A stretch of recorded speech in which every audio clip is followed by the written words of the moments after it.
மாற்றம் ஒன்றே மாறாதது அப்படின்னு சொல்லுவாங்க. அன்றாட வாழ்க்கையில நாம எத்தனையோ விஷயங்களை தினம் தினம் சந்திக்கிறோம். அந்த மாதிரி நம்முடைய வாழ்க்கையில நாம எதிர்கொள்ற சில விஷயங்கள் நம்முடைய வாழ்க்கைய தலைகீழா மாத்திருது.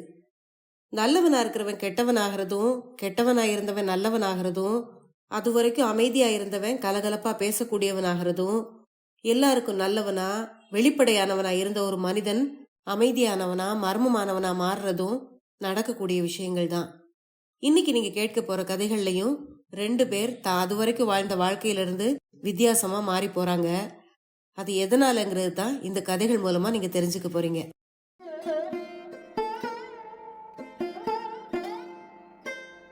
அனைவருக்கும் வணக்கம். நீங்கள் கேட்டுக்கொண்டிருப்பது கதை ரேடியோ தமிழ். வந்த வழியே இருட்டு அப்படின்னு 2 கதைகளை இன்னைக்கு நீங்க கேட்க போறீங்க. இதுல இருட்டுங்கிற கதை மேலாண்மை பொன்னுசாமி அவர்களால் எழுதப்பட்டது. வந்த வழியேங்கிற சிறுகதை KAN அவர்களால் எழுதப்பட்டது. கதைகளை கேட்கறதுக்கு முன்னால சேனலுக்கு வந்திருக்கிற எல்லாருக்கும் என்னுடைய அன்பான வரவேற்புகள். இப்ப வாங்க கதைக்குள்ள போகலாம். இந்த சிறுகதை வெளிவந்த ஆண்டு 1960. முத்தனுக்கு நிரந்தரமா எந்த தொழிலும் கிடையாது. அவன் என்ன வேலை செய்யறான்னு யாரும் கேட்டதும் கிடையாது. அவனுக்கு வேலாயின்னு ஒரு மனைவியும் கந்தப்பன்னு ஒரு மகனும் இருந்தான். ஒரே மகனான கந்தப்பனை எப்பாடுபட்டாவது படிக்க வச்சு தன்னை மாதிரி இல்லாம அவனை நல்ல நிலைமையில வைக்கணுங்கிறது முத்தனோட ஆசை. அந்த ஆசைக்கு ஏத்த மாதிரி அவன் தன் மகனை பணக்கார பிள்ளைங்க படிக்கிற ஒரு பள்ளிக்கூடத்துல சேர்த்து படிக்க வச்சுக்கிட்டு இருந்தான். தான் மகன் படிக்கிற பள்ளிக்கூடத்துக்கு அன்னைக்கு முத்தன் போயிருந்தான். கோடை விடுமுறை முடிஞ்சு பள்ளிக்கூடம் அப்பதான் திறந்திருந்தது. ஃபீஸ் கட்டுற கவுண்டர் பக்கத்துல ஒரே கூட்டம்.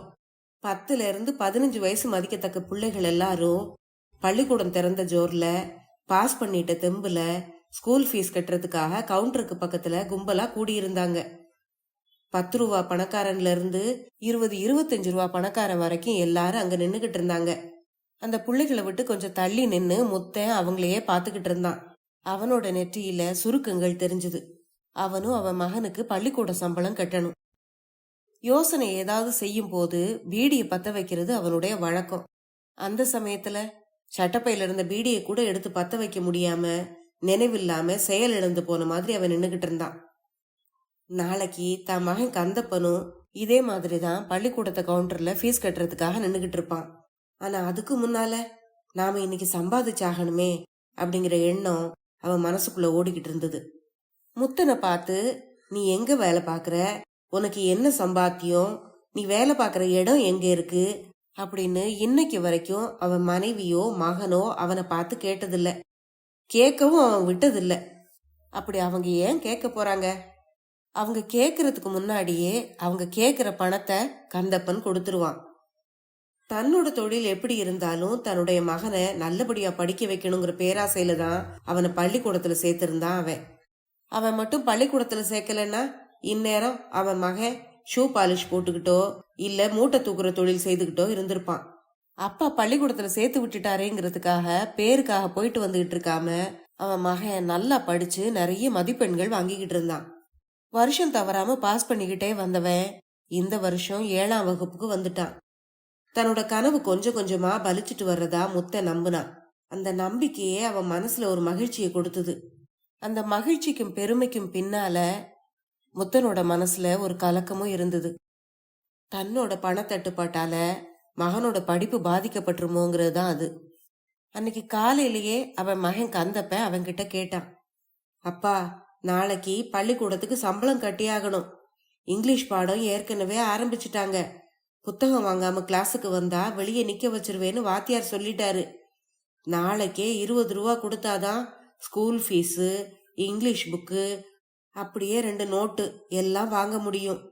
என்னப்பா, காசு தர்றியா அப்படின்னு அப்பாவோட கன்னத்தை தடவிக்கிட்டே கேட்டான் கந்தப்பன்.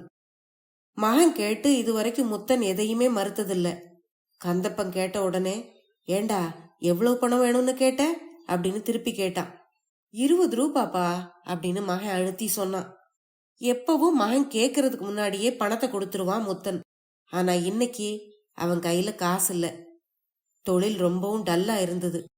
பீடிக்கும் சிங்கிள் டீக்குமே வழி இல்லாம 2 நாட்களா திண்டாடிக்கிட்டு இருந்தான் முத்தன். அத மகன் கிட்ட சொல்ல அவன் விரும்பல. ஏதோ ஒரு துணிச்சல்ல ஏண்டா 20 ரூபா போதுமாடா அப்படின்னு கேட்டான். தாராளமா போதும்பா அப்படின்னு கந்தப்பன் பலமா தலையாட்டினான். நாளைக்கு தானே கட்டணும், அப்பா இன்னைக்கு எப்படியும் பணத்தோட வர்றேன் அப்படின்னு சொல்லிட்டு போனான் முத்தன். பணத்தோட வர்றேன்னு சொல்லிட்டு வந்தவன் தான் பள்ளிக்கூடத்து பக்கம் போய் நின்னுகிட்டு இருந்தான். பள்ளிக்கூட சம்பளம் கட்டுறதுக்கு கூட்டமா நின்னுகிட்டு இருந்த குழந்தைகளை பாத்துக்கிட்டு இருந்தான். திடீர்னு அவன் காலில் ஏதோ கடிக்கிற மாதிரி இருந்தது. காலை உதறினா முத்தன். தரையில ஊர்ந்த ஒரு கட்டெரும்பு அவன் காலை கடிச்சு இழுக்க பார்த்து எதுவும் வராம போகவே சும்மா போறதான்னு ஒரு கடி கடிச்சிட்டு நகர பார்த்துது. அப்படியே அதை இன்னொரு காலால தேய்ச்சு நசுக்குனா முத்தன். அப்பதான் அவன் அந்த பையனை பார்த்தான். அந்த பையனுக்கு 10-12 வயசுதான் இருக்கும். பால் வடிகிற அழகான முகம், பார்க்கவே அப்பாவியா தெரிஞ்சான். பள்ளிக்கூட சம்பளம் கட்ட வந்தவன் கும்பலா நின்னுகிட்டு இருந்த மாணவர்களை பார்த்து மயங்கி மருண்டு போய் நின்னுகிட்டு இருந்தான். கால் சட்டை பையில பணம் வச்சிருக்காங்கிறத அழுத்தி பிடிச்சிருந்த ஒரு கை சொல்லுச்சு. முத்தனுக்கு மனசுக்குள்ள ஏதோ தோணுச்சு. மெதுவா அந்த பையன் கிட்ட போனான். என்ன தம்பி, சுத்தி சுத்தி பாத்துக்கிட்டு இருக்கியே ஏன் அப்படின்னு மெதுவா அன்போட அவனை கேட்டான். நான் பள்ளிக்கூட சம்பளம் கட்ட வந்தேன், வந்த இடத்துல கூட்டம் அதிகமா இருக்கு அப்படின்னு பையன் மெதுவா பதில் சொன்னான். அதுக்கா இப்படி பயந்து போய் நின்னுகிட்டு இருக்க? பணத்தை கொண்டா, நான் போய் கட்டிட்டு வர்றேன். ஆமா, நீ எந்த கிளாஸ்ல படிக்கிற அப்படின்னு பையனோட முதுக தடவிக்கிட்டே கேட்டான் முத்தன். பையன் சந்தேகத்தோட பின்வாங்கினான். வேண்டாம் வேண்டாம், நானே கட்டிடுறேன் அப்படின்னு சொன்னான். என்ன தம்பி, ஏன் இப்படி பயப்படுற? நீ இங்க வர்றதுக்கு முன்னால கூட நான் 4 பசங்களுக்கு பணம் கட்டிட்டு வந்தேன். உன்னோட பணத்தை நான் எடுத்துக்கிட்டு போயிருவேன்னு பயப்படுறியா? சே, அந்த மாதிரிலாம் நான் செய்ய மாட்டேன். உன்னோட வயசுல எனக்கும் ஒரு பையன் இருக்கான், உனக்கு உதவி செய்யலான்னு தான் நான் உன் பக்கத்துல வந்தேன் அப்படின்னு அன்போட அந்த பையனை பார்த்து சொன்னான். பையனுக்கு இப்ப முத்தன் மேல நம்பிக்கை வந்தது. சரி அப்படின்னா இந்தாங்க, கட்டிட்டு வாங்க அப்படின்னு பையில இருந்து 2 10 ரூபா நோட்டுகளை எடுத்து முத்தனோட கையில கொடுத்தான் அவன். என்ன தம்பி, பேரு கிளாஸ் இதெல்லாம் சொல்ல வேண்டாமா? சொன்னா தானே ஃபீஸ் கட்ட முடியும் அப்படின்னு அக்கறையோட விசாரிச்சான் முத்தன். என் பேரு கே சந்திரன், 2nd ஃபாரம் படிக்கிறேன், ஏ செக்ஷன் அப்படின்னு சொன்னான் அந்த பையன்.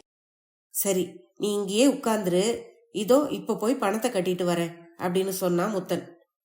பணத்தை எடுத்துக்கிட்டு விருன்னு கவுண்டருக்கு பக்கத்துல போனான்.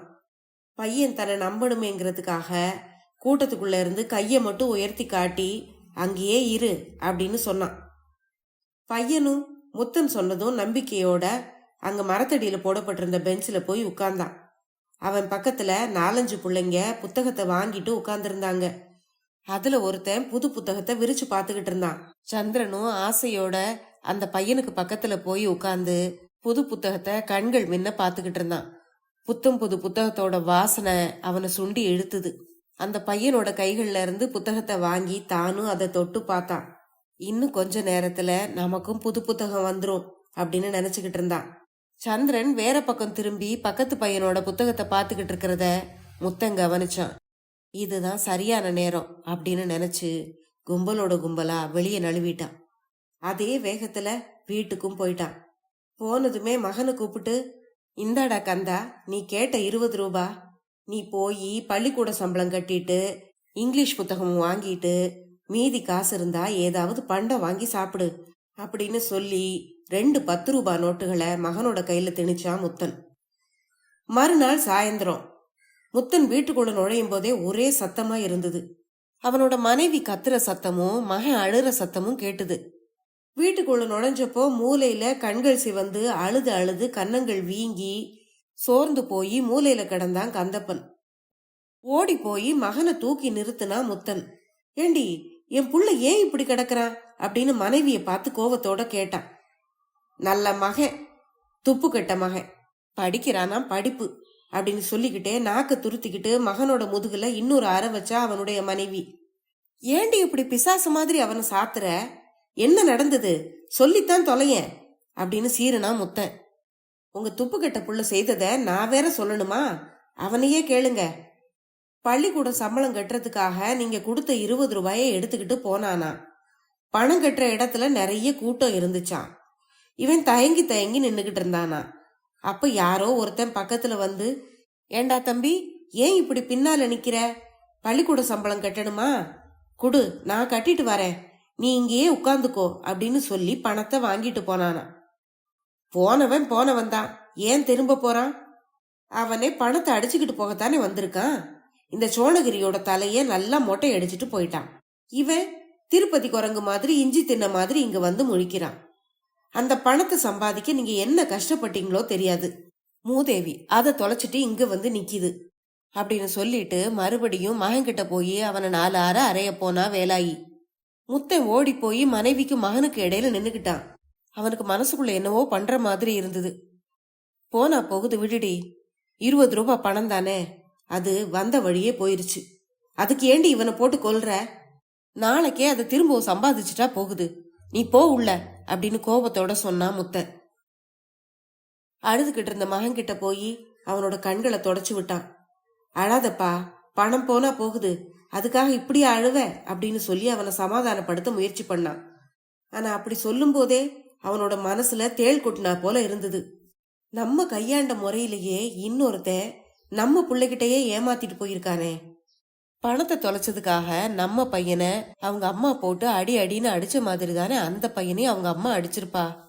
ஒரு சின்ன குழந்தைகிட்ட நம்ம கைவரிசையை காட்டி அந்த புள்ளைய அடி வாங்க வச்சுட்டோமே, அது என்ன கஷ்டப்பட்டதோ தெரியலையே அப்படின்னு அவனோட மனசு அவனையே கேள்வி கேட்க ஆரம்பிச்சுது.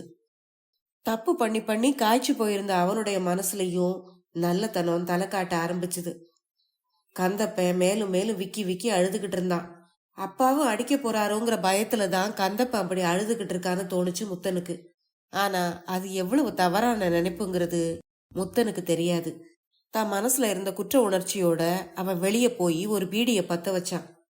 அப்பா குடிசையை விட்டு வெளியே போனதும் கண்ணை தொடச்சுக்கிட்டு கந்தப்பன் மெதுவா சிரிச்சுக்கிட்டான். உண்மையில நடந்தது என்னன்னா, அப்பா கொடுத்த பணத்தை சந்தோஷத்தோட வாங்கிக்கிட்டு ஃபீஸ் கட்டவும் புத்தகம் வாங்கவும் புறப்பட்டான் கந்தப்பன். அவன் பள்ளிக்கூடத்துக்குள்ள நுழையும் போதே பணத்தை பறி கொடுத்த ஒரு பையன் பரிதாபமா அழுதுகிட்டு இருக்கிறத பார்த்தான். பக்கத்துல போய் அவன்கிட்ட விசாரிச்சான். அந்த பையன் சொன்ன அடையாளங்களை கொண்டு அவனை ஏமாற்றினது தன்னோட தந்தை தாங்கிறதையும் தான் பையில இருக்கிறது அந்த பையனோட பணம் தாங்கிறதையும் கந்தப்பன் உணர்ந்துகிட்டான். அதுக்கு மேல ஒரு கணம் கூட அவன் யோசிக்கவே இல்லை. தான் கால்சட்டை பையில இருந்து 2 10 ரூபாய் நோட்டுகளை எடுத்து அந்த பையன் கிட்ட கொடுத்தான். நீயே போய் உன் பள்ளிக்கூட சம்பளத்தை கட்டு அப்படின்னு அந்த சிறுவன் கிட்ட சொல்லிட்டு தான் உடனே வீட்டுக்கு திரும்பி வந்தான். வரும்போதே ஒன்னு அழுதுகிட்டு வந்தான். பள்ளிக்கூட சம்பளம் கட்டித்தாரேன்னு சொல்லி யாரோ தான் பணத்தை வாங்கி ஏமாத்திட்டதா சொன்னான். சொன்ன அடிவிழுன்னு அவனுக்கு தெரியும். ஆனாலும் அவன் துணிஞ்சு அதை சொன்னான். அம்மா கொடுத்த அத்தனை அடியையும் கண்ணீரோட வாங்கிக்கிட்டான். நடந்தது எதையும் அவன் அவங்க அம்மா கிட்டையும் சொல்லல. அப்புறம் அது முத்தனுக்கு மட்டும் எப்படி தெரியும்? வெளியே நின்னு பீடி குடிச்சுக்கிட்டு இருந்த முத்தனோட மனசுல ஒரு தீர்மானம் உண்டாச்சு. இனிமே இந்த மாதிரி திருட்டுத்தனம் பண்ணக்கூடாது அப்படின்னு நினைச்சுக்கிட்டான். உள்ள வந்து நடந்தது எதுவும் தெரியாம மகனோட முதுக அன்போட தடவி கொடுத்தான். ஆனா கந்தப்பனுக்கு அப்பாவோட கைகள் தடவுறது சூட்டு கோலால தடவுறது போல இருந்தது. முதலாவது கதை முடிவடைந்தது. இப்ப இருட்டுங்கிற 2வது கதையை கேட்கலாம். இந்த கதை 2000வது ஆண்டுல வெளிவந்திருக்கு. அவன் அப்படி இவன் இப்படின்னு ஒவ்வொரு ஆளுக்கும் ஒரு குறைய சொல்லுவாங்களே தவிர கிராமத்துல யாரும் யார பத்தியும் நல்லபடியா 4 வார்த்தைய லேசுல சொல்லிட மாட்டாங்க. ஆனா அப்படிப்பட்ட அந்த கிராமத்து மக்களே சண்முகவேலு நல்லவன், உண்மையானவன் அப்படின்னு சொல்லுவாங்கன்னா சண்முகவேலு எப்படிப்பட்டவனா இருப்பான்னு நீங்களே யோசிச்சுக்கோங்க. சொல்ல போனா சண்முகவேலு ஹரிச்சந்திர மகாராஜா ஒன்னும் கிடையாது. உண்மையை காப்பாத்த உள்ளது உரியதையெல்லாம் பறி கொடுத்த பெரிய தியாகியும் கிடையாது. அவன் ஒரு சாதாரண கிராமத்தான் தான். ஆனா மனச முகத்துல வச்சிருப்பான். அவனுடைய உணர்வை உதடுகள் பேசும், அவ்வளவுதான். அடிமடியில 1000 ரூபாயை சுருட்டி மடக்கி வச்சிருக்கும் போது பக்கத்து வீட்டுக்காரன் 10 ரூபாய் கைமாத்து கேட்கும் போது 5 பைசாவுக்கு கூட வக்கத்து போயிருக்கேன். பொடிமட்டை வாங்கவே துட்டு இல்லாம தட்டழிதேன் அப்படின்னு சொல்லி கை விரிக்கிற கிராமத்து குணம் சண்முகவேலு கிட்ட கிடையாது. கொடுத்து வாங்குறதுல சிரமம் இல்லைன்னு தோணுனா கொடுத்துருவான். தனக்கு தெரியும்னா தெரியும்னு சொல்லுவான், இல்லைன்னா இல்லைன்னு சொல்லிடுவான். முடியும்னா முடிச்சு கொடுப்பான், முடியாத காரியம்னா வெற்று அலைச்சல் அலைய வச்சு கை விரிக்காம முடியாதுன்னு பட்டுன்னு சொல்லிடுவான். அப்படிப்பட்ட சண்முகவேலு அன்னைக்கு விடியற் காலையில புஞ்ச காட்டை சுத்தி பார்க்க சைக்கிள்ல போயிருந்தான். காட்டுல மிளகா செடிகள் புது கொழுந்து எடுத்து இளம் பச்சையா ஜொலிச்சுக்கிட்டு இருந்தது. வாய்க்கால் ஈரத்துல கால் தடம் பதிய நடந்த சண்முக வேலுவுக்குள்ள ஒரு திருப்தி. 4 வருஷமா ஏமாத்திக்கிட்டு வந்த மிளகா வெள்ளாம இந்த வருஷம் கொஞ்சம் பரவாயில்ல, கை கொடுக்கும். கடன் குழியிலிருந்து தம் பிடிச்சு ஏறுறதுக்கு மிளகாப்பழம் கை கொடுக்கும் அப்படின்னு நினைச்சுக்கிட்டான். 3 வருஷத்துக்கு முன்னால சங்கரங்கோயில்ல கமிஷன் கடைக்கு வத்தல் விற்க போயிருந்தா சண்முகவேலு. அந்த வருஷம் ரொம்ப குறைவான விளைச்சல் தான். வத்தல் கூட சண்டு சருகுமா தான் இருந்தது. அப்படி இருந்தும் குவிண்டால் 3200 ரூபாய்க்கு வித்துது. வித்துட்டு திரும்பி வரும்போது ஒரு கைலி எடுத்தான் சண்முகவேலு. கைத்தறி கைலி, விலை 27 ரூபாய். 3 வருஷத்துக்கு பிறகு இப்போ போன வாரம் சங்கரங்கோயிலுக்கு மறுபடியும் போயிருந்தான். இந்த தடவை வத்தல் ரொம்ப நல்லா இருந்தது. குவிச்சு வச்சிருக்கும் போது அப்படியே ரத்த குன்று மாதிரி தெரிஞ்சுது. ஆனா எதிர்பார்த்த விலை கிடைக்கல. ஒரு குவிண்டால் 2700 ரூபான்னு தான் போச்சு. இந்த தடவையும் அவன் கைலி எடுக்க போனான். அதே வைரச்சங்கு கைலி, கட்டம் போட்டது. ஆனா விலை 75 ரூபாய்க்கு ஒரு சல்லி கூட குறைக்க மாட்டேன்னு கராரா பேசினான் ஜவுளி கடைக்காரன். மடிச்சு கட்டி இருந்த கைலியே குனிஞ்சு பார்த்துக்கிட்டான் சண்முகவேலு. கசந்த சிரிப்பா சிரிச்சுக்கிட்டான். 3 வருஷத்துல கைலி 3 மடங்கு விலை உயர்ந்துருச்சு. ஆனா பாடுபட்டு விளைய வைக்கிற வத்தல் இந்த 3 வருஷத்துல 500 ரூபாய் விலை குறைஞ்சிருச்சு. இது என்ன மாயம், என்ன நியாயம்? இந்த கூத்தையெல்லாம் யாரு செய்யறாங்க? தன்னை சுத்திலும் முகம் தெரியாத எதிரிகள் நின்னுகிட்டு கபடமா சிரிக்கிறத போல இருந்து சண்முகவேலுவுக்கு. அடி வயிற்றுல இருந்து பீரிட்டு வந்தது பெருமூச்சு. போறாங்க, பாவமும் அக்கிரமமும் பண்ற ஏமாத்துக்கார பாவி பயலுக. அதுக்குரிய பலனை அனுபவிச்சுட்டு போறாங்க. நமக்கு மட்டும் அநியாயம் நடக்குது? எல்லாருக்கும் இந்த அநியாயம் தான் நடக்குது. ஊருக்கு எதுவோ அதுவே நமக்கும் அப்படின்னு தன்னைத்தானே தேற்றி சமாதானப்படுத்திக்கிட்டான் சண்முகவேலு. புஞ்சக்காட்டுல இருந்து சைக்கிள் எடுத்துக்கிட்டு புறப்பட்டான். அப்போ எப்பா யார் அது அப்படிங்கிற குரல் கேட்டுது. என்ன மாமா, நான் தான் அப்படின்னு சொல்லிக்கிட்டே வண்டியை நிறுத்தினா சண்முகவேலு. அடடே, சண்முகவேலுவா, கொஞ்சம் நில்லியா, இந்த கட்டை சுமக்க முடியல அப்படின்னு சொன்னாரு பெரியவர். அவரோட தலையில சுமக்க முடியாத சுமையோட ஒரு புல்லுக்கட்டு உட்கார்ந்து இருந்தது. புல்லுக்கட்டோட பாரம் தாங்காம கழுத்து நரம்புகள் வெடைச்சுக்கிட்டு இருந்தது. புல்லுக்கட்டை வீட்டுல கொண்டு போட்டுறணுமா? கொண்டாங்க, நம்ம சைக்கிள்ல அகல கேரியர் தான் அப்படின்னு சொல்லிக்கிட்டு வண்டிய அவருக்கு பக்கத்துல கொண்டு போய் நிப்பாட்டினா சண்முகவேலு. நகர்த்த முடியாத கனத்த புல்லுக்கட்டை கேரியர்ல போட்டாரு பெரியவர். தாங்கி பிடிச்ச சண்முகவேலு 2 பக்கமும் சமமான இழுப்போட புல்லுக்கட்டை சரி பார்த்து வச்சுக்கிட்டு கிளிப்ப தட்டினான். பாரம் சுமந்து வந்த பெரியவர் நெஞ்சு திணறல்ல புசு புசுன்னு பெருமூச்சு விட்டாரு. புல்லுக்கட்டோட உருண்டு போற சைக்கிளை நிறைவான பாராட்டு உணர்வோட பார்த்தாரு. இதுதான் சமூகவேலு. மத்த பயலா இருந்தா பேக் வீல்ல காத்து குறைவா இருக்குன்னு சொல்லிட்டு போயிருப்பான். இவன் மாடு வளர்த்து லாபம் பாக்குறதுக்கு நாம எதுக்கு புல்லுக்கட்டு சுமந்து சீரழியணும்னு கெட்ட நினைப்பு நினைப்பான். சமூகவேலு நல்ல பையன், சொன்ன உடனே சுமைய ஒத்துக்கிட்டான் அப்படின்னு நன்றியோட நினைச்சுக்கிட்டாரு பெரியவர். சமூகவேலுகிட்ட இருக்க இந்த நல்ல குணத்தை, வெள்ளந்தித்தனத்தை காரியக்காரங்க சிலரு கபடமா பயன்படுத்திக்கிட்டதும் உண்டு. இவங்கிட்ட வத்தல் வித்த பணம் இருக்கிறத தெரிஞ்சுக்கிட்டு அந்த பணத்தை 1 மாத தவணைக்கு கைமாத்து வாங்கிட்டு போனாரு கோபாலு. அவர் கேட்டதும் சமூகவேலுவும் எந்த மறுப்பும் சொல்லாம 3000 ரூபாயை கொடுத்துட்டான். சொன்னபடியே கோபாலு அந்த பணத்தை திருப்பி கொடுத்துட்டாரு. ஆனா அதுக்கு முன்னால கோபாலு ஊர் மடத்துல உட்கார்ந்து தம்பட்டம் அடிச்சிருக்காரு. நம்ம சமூகவேலு ரூபா கேட்டதும் கொடுத்துட்டான். அத நான் முரட்டு வட்டிக்கு கொடுத்தேன். வட்டி அசலுமா பணம் இப்ப திரும்ப வந்துருச்சு. நானும் வாங்கின 3000 ரூபாயை சமூகவேலுவுக்கு திருப்பி கொடுத்துட்டேன். அவன் புண்ணியத்துல எனக்கு 300 ரூபா வட்டி வரவு ஆதாயம் அப்படின்னு தற்பெருமையா பேசி சிரிச்சுக்கிட்ட விவரம் பின்னாலதான் சண்முகவேலுவுக்கு தெரிய வந்தது. அந்த விஷயத்த கேள்விப்பட்டப்ப கூட சண்முகவேலு அதை பெருசா ஒன்னும் எடுத்துக்கல. அது அவரோட அற்ப குணம். அதுக்காக நான் மாறணுமா?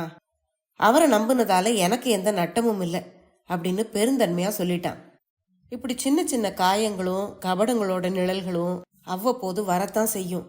ஆனா அதையெல்லாம் வந்து ஒட்டின தூசியை போல வலி இல்லாம கசப்பு இல்லாம தட்டி விட்டுக்கிட்டா சமூகவேலு. அவன் எப்பவும் இப்படித்தான், நிறகுடமா தழும்பாம நிலைச்சு நிப்பான். இருட்டு சூழல் எதுவும் வந்தாலும் இருண்டு போக மாட்டான். ஆனா அதுவே அவனை மிகப்பெரிய சிக்கல்ல மாட்டி விடும்னு அப்போ அவனுக்கு தெரியாது. சொல்ல போனா யாருக்குமே தெரியாது. அப்படித்தான் கோபால் ஒரு தடவை சண்முகவேலு கிட்ட வந்தாரு. சமூகம், உன்னால எனக்கு ஒரு காரியம் ஆகணுமே அப்படின்னு சொன்னாரு. என்ன காரியம் சொல்லுங்க அப்படின்னு கேட்டான் சமூகவேலு. மெட்ராஸ்ல போய் ஒரு கடையில சம்பளத்துக்கு இருந்தவன் என்னோட மகன். அவன் போன வருஷம் சொந்தமா ஒரு கடை வச்சு இப்ப நல்லபடியா நடத்திக்கிட்டு இருக்கான். அந்த பயலுக்கு நல்ல இடத்துல ஒரு பொண்ணு பார்க்கணும் அப்படின்னு ஆரம்பிச்சாரு கோபாலு. ரொம்ப சந்தோஷம், நல்ல காரியம் தானே, என்னால முடிஞ்ச அளவு முயற்சி பண்ணி பாக்குறேன் அப்படின்னு சொன்னான் சண்முகவேலு. சொன்னது மட்டும் இல்லாம செயல்லையும் இறங்கினான். சுத்தி வளைச்சு 4-5 நாட்களா பேசி பார்த்ததுல இவனோட சொந்தத்திலேயே ஒரு பொண்ணு இருக்கிறது தெரிஞ்சது. போய் பேசினப்போ தொட்டதெல்லாம் தொலைங்குச்சு. சட்டு சட்டுன்னு எல்லாம் முடிஞ்சது. கண்ணு மூடி திறக்கிறதுக்குள்ள சம்மதமும் கிடைச்சிருச்சு. 15 பவுன் நகை, 15,000 ரொக்கம் கேட்டாக மாப்பிள்ளை வீட்டுல. இந்த ரொக்க விஷயத்துலதான் பொண்ணு வீட்டுல சிக்கல் வந்தது. சமூகவேலு முழுசா தலையிட்டு பேசி நாள் கணக்குல பலதையும் எடுத்து சொல்லி பொண்ணு வீட்டுக்காரங்களை ஒத்துக்க வைக்கிறதுக்குள்ள ஆத்தாடி அம்மாடின்னு ஆயி போயிருச்சு. ஒரு வழியா நல்லபடியா கல்யாண பேச்சு முடிஞ்சு மறுமாசமே கல்யாணமும் ஆயிருச்சு. கல்யாணம் முடிஞ்ச 3வது நாள் கோபாலு மறுபடியும் சண்முகவேலு வீட்டுல வந்து நின்னாரு. பம்மி பதுங்கி பேச ஆரம்பிச்சாரு. இந்தாப்பா சண்முகவேலு, என் மகன் வச்சிருந்த கடையில கொஞ்சம் தடுமாற்றம். இன்னும் 15,000 இருந்தா கடையை நடத்தலான்னு சொல்றான். இல்லன்னா கடையை மூடிட்டு ஆந்திராவுக்கு போயிருவேங்கிறான். என்ன பண்ணலாங்கிற அப்படின்னு கேட்டாரு. அதை கேட்ட சண்முகவேலுவுக்கு அதிர்ச்சி. தாம் பொறுப்பேத்து நடத்தி வச்ச கல்யாணம் 3வது நாளே இப்படி ஒரு இடியா அப்படின்னு இருந்தது அவனுக்கு. ஏற்கனவே பேசின நகைக்கு ரொக்கத்துக்கு சம்மதிக்க வைக்கவே எத்தனையோ சிரமப்பட்டான் அவன். மாலை வாடுறதுக்குள்ள இன்னொரு 15,000மா? அதை எப்படி கேட்க முடியும்? கேட்டாலும் நடக்குமா? கேட்கிற பணத்தை பொண்ணு வீட்டுல கொடுக்கலன்னா? கடனுக்கு பயந்து மாப்பிள்ள ஆந்திராவுக்கு ஓடிட்டா என்ன செய்யறது? பொறுப்பேத்து முடிச்சு வச்சு நம்ம தலையில உருளும் அப்படின்னு திகைச்சு போனா சண்முகவேலு. பணத்துல குறியா உறுதியா நின்னுகிட்டு இருந்தாரு கோபாலு. அதே சமயத்துல அவர் ஒரு உறுதியும் கொடுத்தாரு. அப்பா சமூகவேலு, நீ வாங்கி கொடுக்கற பணத்துக்கு நான் முழு பொறுப்பு. என் தலைய அடகு வச்சாவது வட்டியோட அந்த பணத்தை திருப்பி ஒப்படைச்சிருவேன் அப்படின்னு சொன்னாரு. சண்முகவேலு யோசிச்சான். கோபாலோட சத்தியத்தை நம்பி தன்னுடைய மனைவியோட நகையை வாங்கி பேங்க்ல அடகு வச்சு அடுத்த ஆள் யாருக்கும் தெரியாம சண்முகவேலு பணத்தை கொடுத்தான் கோபால் கிட்ட. பாவம், கடையில பிரச்சனைன்னு சொல்றாரு. நாம ஒருத்தருக்கு நல்லது செய்யறோம், அதனால நமக்கு எந்த துன்பமும் வராது அப்படின்னு நம்புனா அவன். 6 மாசம் ஆச்சு, 1 வருஷம் ஆச்சு. வாங்கின பணத்தையும் நட்டக்குழியில தொலைச்சிட்டு மாப்பிள்ள ஆந்திராவுக்கு ஓடி போயிட்டானா. கடையும் போச்சு, மாப்பிள்ளையையும் காணோம். கட்டி கொடுத்த அந்த பொண்ணோட வாழ்வே தள்ளாடுற சமயத்துல இவன் தன்னோட நகையை போய் யாருகிட்ட கேக்குறது? தான் கொடுத்த பணத்தையும் வட்டியையும் எப்படி கேக்குறது? என்ன சொல்லி கேக்குறது? திணறி போனா சண்முகவேலு. அவனோட கதி கெட்ட கனவு கண்ட ஊமையோட கதை ஆயிப்போச்சு. சண்முகவேலுவோட மனைவி தன்னோட நகையை கேட்டு வீட்டுக்குள்ள கலக கொடி தூக்குனான். சண்முகவேலு கோபால் கிட்ட போனான். அந்த பயதான பணத்தை தொலைச்சான், நீ அவங்கிட்டயே போய் கேளு அப்படின்னு வேதனையும் கோபமுமா சொல்லிட்டாரு கோபாலு. சமூகவேலுவோட பாடு பெரும்பாடாயிருச்சு. காலடி தரையே உருவிக்கிட்ட மாதிரி இருந்தது அவனுக்கு. ராத்தூக்கம் பறி போச்சு. வீட்டுக்குள்ள விடாத நச்சரிப்பு, அடமழையா சண்டைக்காடு சத்தக்காடு. வீட்டோட நிம்மதி போச்சு. ஒவ்வொரு நாளும் முள்படுக்கையில புரள்ற மாதிரியான நரக வேதனையில இருந்தான் சண்முகவேலு. சாப்பிடுற சாப்பாடு நெறிஞ்சு முள்ளா குத்திச்சு. மனசெல்லாம் ரத்தம் வழிய மருகிக்கிட்டு இருந்தான் சண்முகவேலு. நாட்கள் பாரமா நகர்ந்துகிட்டு இருந்தது. என் நகை எங்க ஐயா? எனக்கு போட்ட நகை எங்க?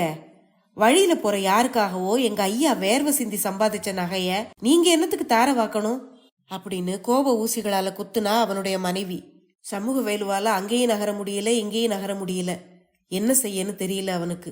இந்த மனவேதனையை யாருக்கிட்ட சொல்லி அழ முடியும்? ஏமாந்த வெக்க கேட்ட யாருக்கிட்ட போய் சொல்ல முடியும்? ஒரு நல்ல விஷயத்துக்கு நல்ல மனதோட இறங்குன நேர்மைக்கு இதுதான் பரிசா? எனக்கு என்னன்னு சுயநலமா இருகுன மனத்தோட ஒதுங்கி போகாம பொறுப்புணர்வோட அக்கறையோட செய்த தியாகத்துக்கு இதுதான் பலனா? அதிர்ந்து போனா சண்முகவேலு.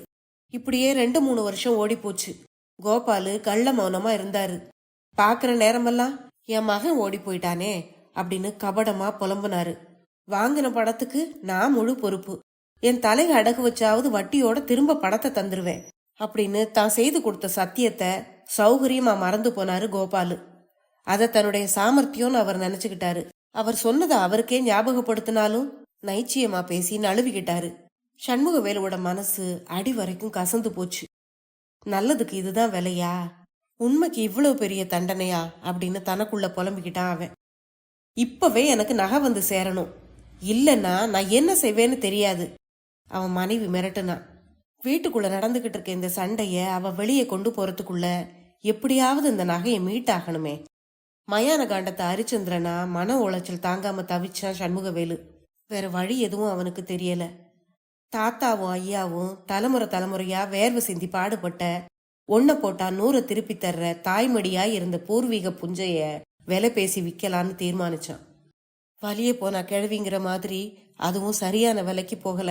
ஆனாலும் சண்முகவேலுவுக்கு வேற வழி இல்ல. ஏறி போன வட்டி சுமையில ஏலம் போக இருந்த நகையை மீட்டு அவன் மனைவியோட உள்ளங்கையில கொடுத்தப்போ அவன் நிரந்தர ரத்த அழுத்த நோயாளியா மாறி போயிருந்தான். அத்தோட இன்னொரு மாற்றமும் அவன்கிட்ட ஏற்பட்டிருந்தது. இப்பெல்லாம் கிராமத்துல யாருக்கிட்ட கேட்டாலும் சொல்லுவாங்க, சமூகவேலு முன்ன மாதிரி இல்ல, என்ன செய்யறான் ஏது செய்யறான்னு ஒண்ணுமே தெரியல, ஒரே மூடு மந்திரமா இருக்கு, இருட்டு மாதிரி ஏக கபடன் ஆயிட்டானப்பா அப்படின்னு சொல்றாங்க. நல்லவனா இருந்த சண்முகவேலு பட்ட அடி அவனை நோயாளியா மட்டும் மாத்தல, அவனையே வேற ஆளா மாத்திருச்சு. 2வது கதை முடிவடைந்தது. இன்னைக்கு நீங்க கேட்ட இந்த கதைகளை பற்றிய உங்களுடைய கருத்துக்களை மறக்காம கமெண்ட்ல சொல்லுங்க. அடுத்த பதிவில் இன்னொரு சுவாரஸ்யமான கதையுடன் சந்திப்போம். நன்றி.